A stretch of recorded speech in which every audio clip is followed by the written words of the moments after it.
So now we're going to move on to our next moral theory.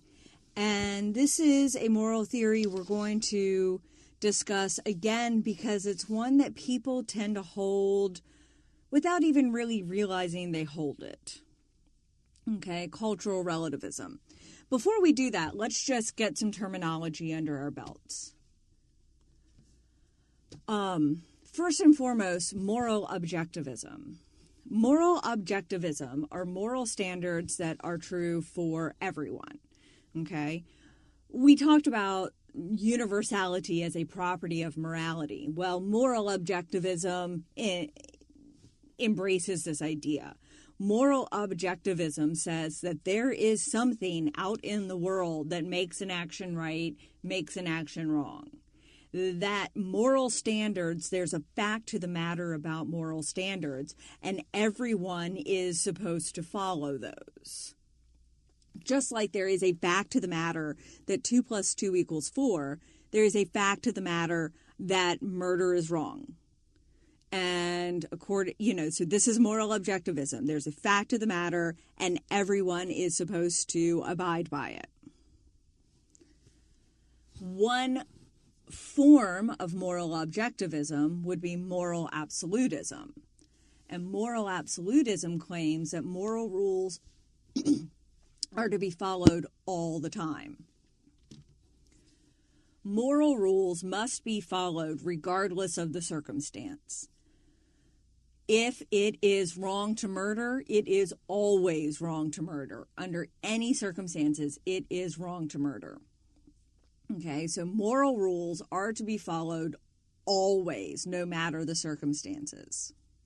Now, while it is true that moral objectivism could also be moral absolutism, there are theories of moral objectivism that are not moral absolutism. We're going to talk about that pretty soon. But moral absolutism is only a subfield of moral objectivism. Moral relativism, by contrast,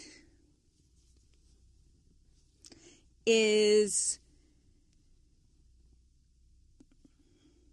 contrary to objectivism. Sorry, that I was trying to come up with a different word. It just wasn't going to happen. Moral objectivism and moral relativism are contraries. They cannot both be true. Because moral relativism says there are no objective moral standards.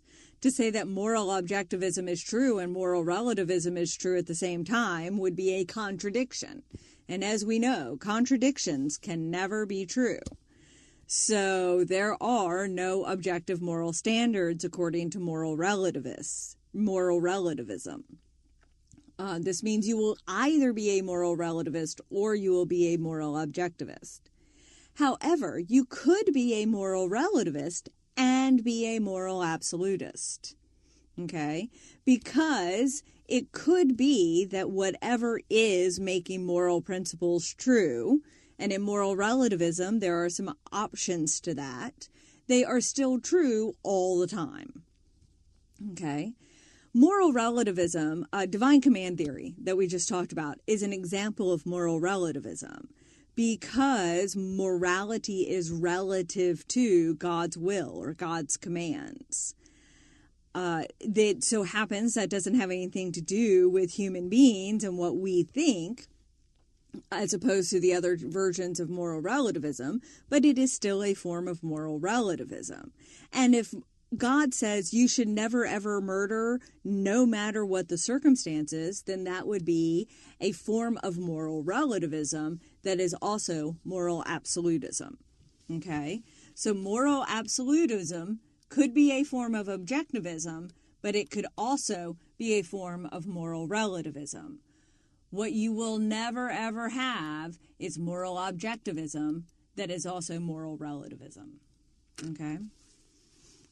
Now, moral relativism can be, as I just said, divine command theory was a type of moral relativism. Another type of moral relativism is what's called ethical subjectivism, and that's the idea that moral principles are relative to individuals. Generally speaking, I'm not aware of any philosopher who actually holds that moral theory, so we're not going to spend a lot of time talking about it. We instead are going to talk about the version of moral relativism that says morality is relative to a culture. And that's one that I think more people day to day tend to hold.